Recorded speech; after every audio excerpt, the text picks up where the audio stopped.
this is basically for all my Afrikaans listeners out there, and we're talking about AquaVitae. As I said, it's a new research and innovation project funded by the EU's 2020 Horizon 2020 program, and the project consortium consists of 36 partners from 16 different countries. Okay. So, it's gonna be super chilled. Okay. Timing is 18 minutes past the hour of 7 o'clock, and it means we must be ready for Professor Luna Wetu. Mithi masimbambe emncebeni sizongena naye akasixelele ukubana ithini kanye indaba lena ye Horizon 2020 ne AquaVitae project. And that's it, your girl is back, and we got the professor on the line. Hello, Professor. Hi, Tuli. Hi, good to be here. It's great to have you. How are you today?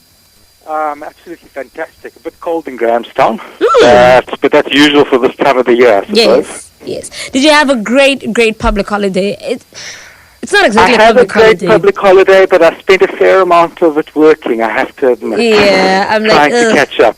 Yeah, there's no rest for the wicked. Hey, it's been the same. Unfortunately, it's been the same this side. Professor, thank you for giving us the opportunity to actually interview you on the Science Talk. This is broadcasted to almost 350,000 people, so your voice is basically spread out across the entire Eastern Cape sort of vibe today. Well, that's fantastic. Now you're making me feel a little bit nervous. I'm sorry about that. But could you please basically tell us more about yourself a bit?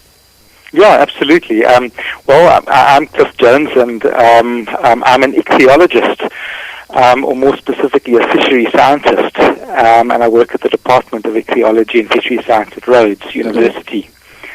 And I suppose, just to tell you a little bit more about what ichthyology and fishery science is, I suppose, it differs from marine biology in that we focus not only on the ocean, but we focus on all aspects of aquatic biology and fishery science, from the ocean through estuaries into the freshwater as well. Ichthyology itself is the biology, the study of fish. Yes.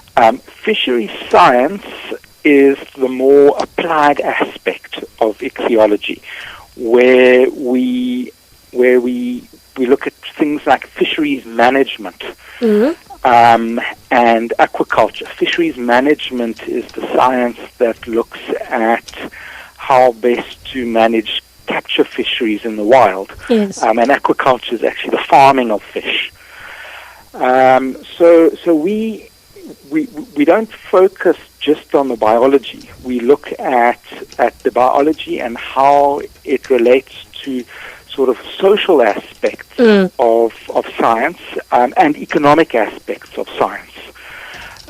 So in other words, how, as opposed to just the biology, we look at how we apply it, really, and how we use it in the real world. That is so interesting. Like, when I first saw, the word ichthyology, I was like, what is this? But then when I started reading more about it, I realized it's such a cool thing to do.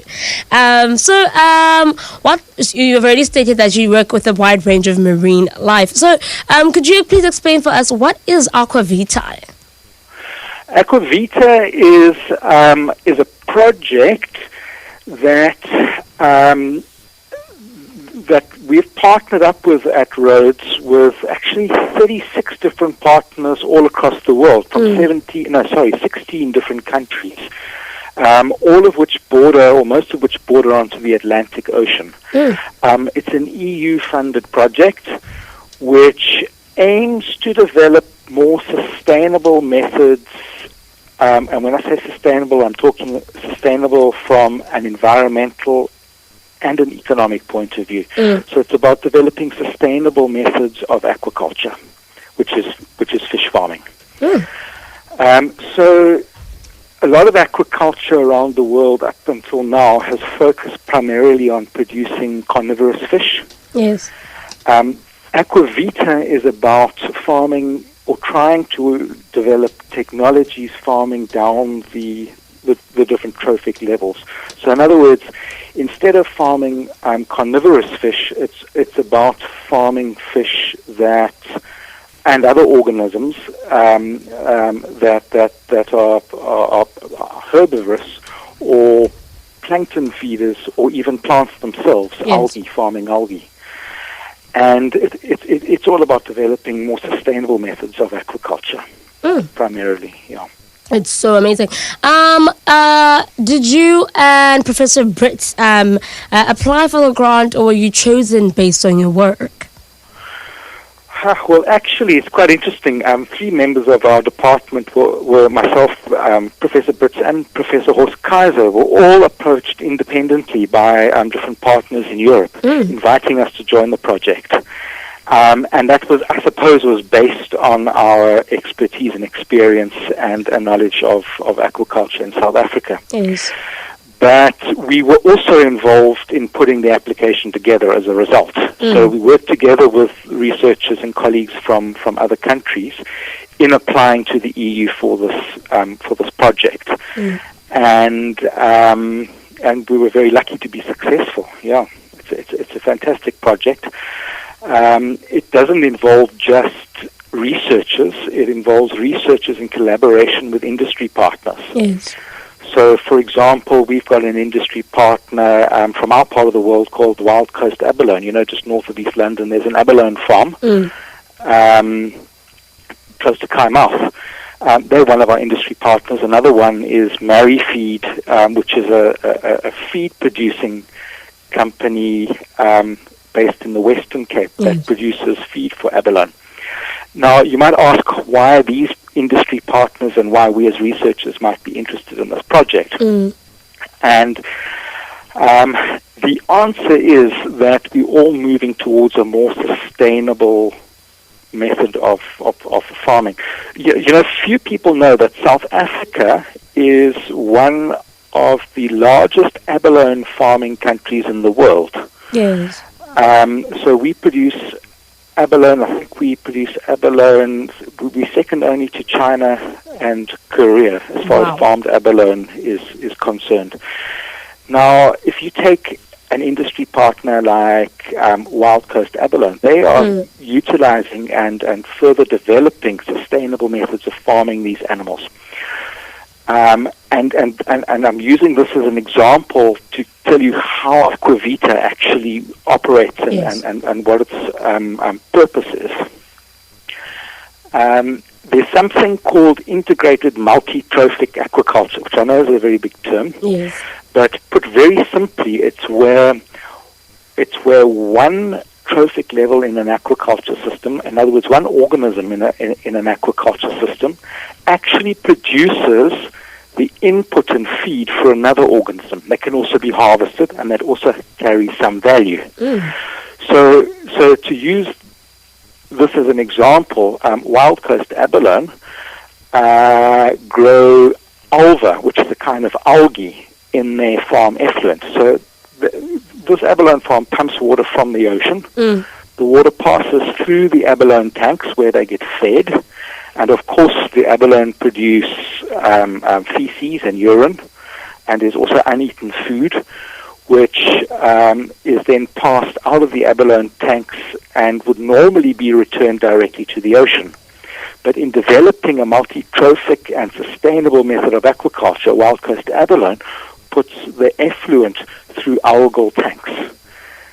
The algae grow and they actually take nutrients out of the water.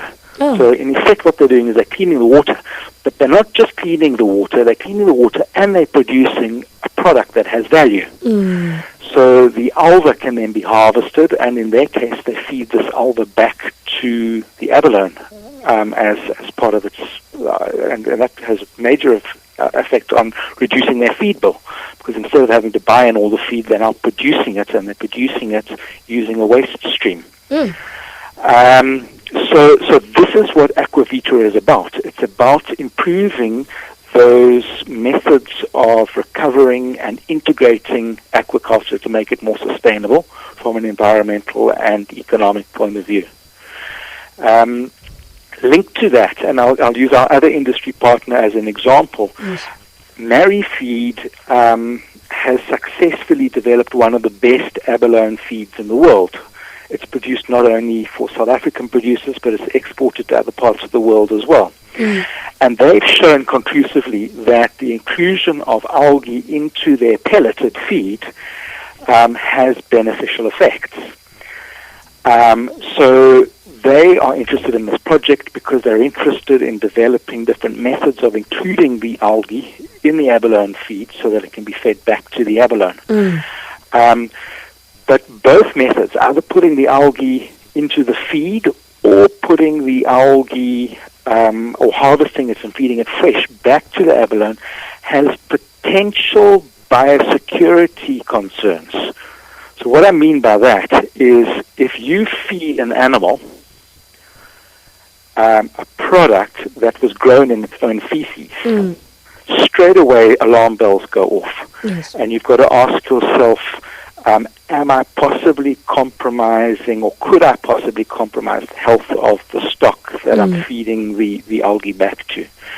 It has not been a problem in the past, but the industry partners are aware of this potential concern. So that's one of the areas of research that we at Rhodes will be investigating as part of the AquaVitae project, is not just incorporating these more sustainable methods of aquaculture, but doing it in a biosecure way, so as not to compromise the health of the stock. So in a nutshell, that's pretty much what we're doing as part of AquaVitae and here at Rhodes. I can also tell you that we're also not the only university in South Africa working on this project. Yes. One of the other universities is Stellenbosch. And we've got colleagues that are working on other aspects of the project. For example, the abalone shells have products in them that can be recovered and that currently aren't really being recovered. And our colleagues from Stellenbosch University are looking at methods of taking calcium or recovering calcium carbonate, for example, from the abalone shells and then incorporating that as a feed source for other aquaculture industries. Yeah. So the colleagues you mean Dr. Neil Hussein and Khalid Salis? That's correct, yes. It sounds super awesome. So what does this project exactly mean for food production and food security for South Africa and basically for the rest of the world? Well, I think what it means is it's South African aquaculture is relatively undeveloped compared to other parts of the world. Yeah. And aquaculture in some parts of the world has developed a bad reputation for not being environmentally sustainable in all cases.